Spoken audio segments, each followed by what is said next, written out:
got some predictions for America over the next year and a half.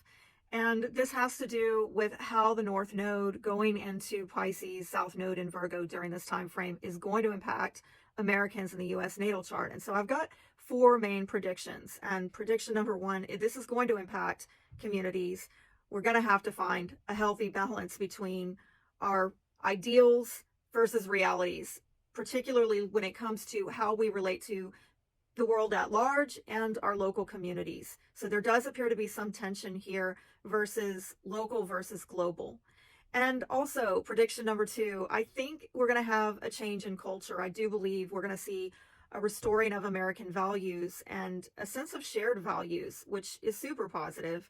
And also, prediction number three is about careers. We're going to see a shift with people's professional lives, their careers, the workforce. I do think that people, whether by choice or by force, are going to start changing their careers to align more with ethics and their spiritual path.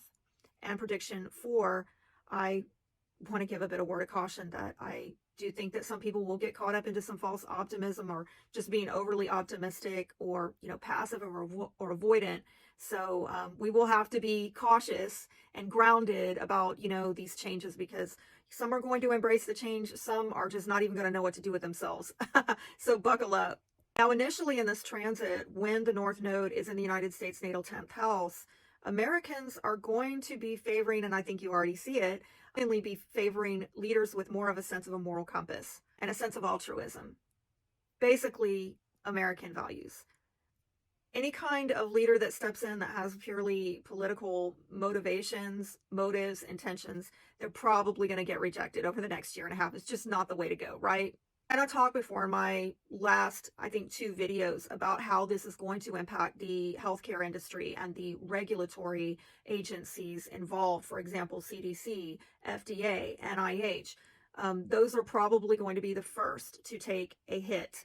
And similar to what I was saying earlier about how Americans are having like a kind of a higher ideal of what a politician should be. Okay, we're having a higher ideal of what people in these professions should be, which is, I think, we want healthcare professionals.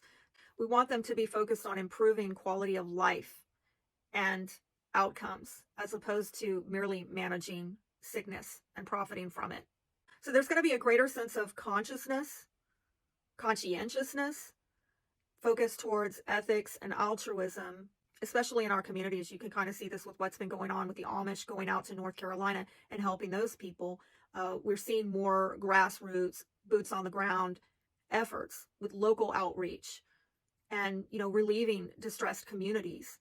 This is very much representative of the American sentiment that we're not about war on a global level. We're about relief measures on a local level.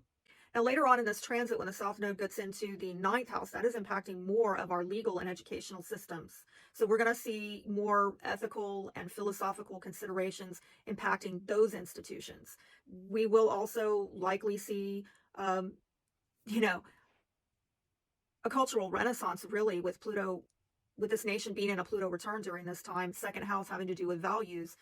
We are probably in this cultural renaissance living through a time of returning to traditional American values that have historically enriched this nation. It's like the tried and true. Let's go back to that, America.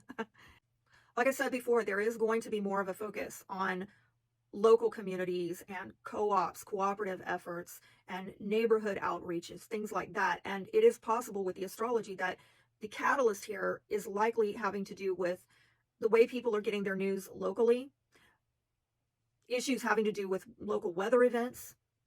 By the way, I put out a video. It was taken down from TikTok, but you can find it over on YouTube and Instagram and X, where I make predictions for weird weather events over the next year. So if you want to see that, you'll have to get off of TikTok and go to those platforms to see it. But that'll put that into context of, well, there could be some weather situations that really influence people to come together and work together more on a local level. Also, issues with public education, even oddly, maybe the post office, postal workers, that might become an issue in some respect, where people start pulling together, even looking at voting booths, voting in local elections, having to do with local officials or like city council members and voting for those people, and returning authority back to local communities that maybe was once held at a federal level, like again, say the Department of Education. If we start moving dollars and resources and policy making back to the local level, you're going to see more communities and people within them coming together to say, hey, what are our values and how do we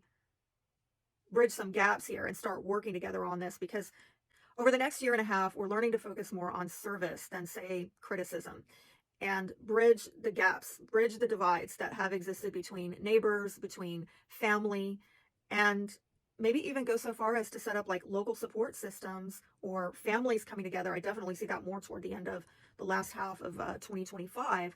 But people really pulling together on a daily basis with their neighbors and their family, more of a support system than what we've had previously. And in that way, what we do is we co-create our shared ideals in this current reality.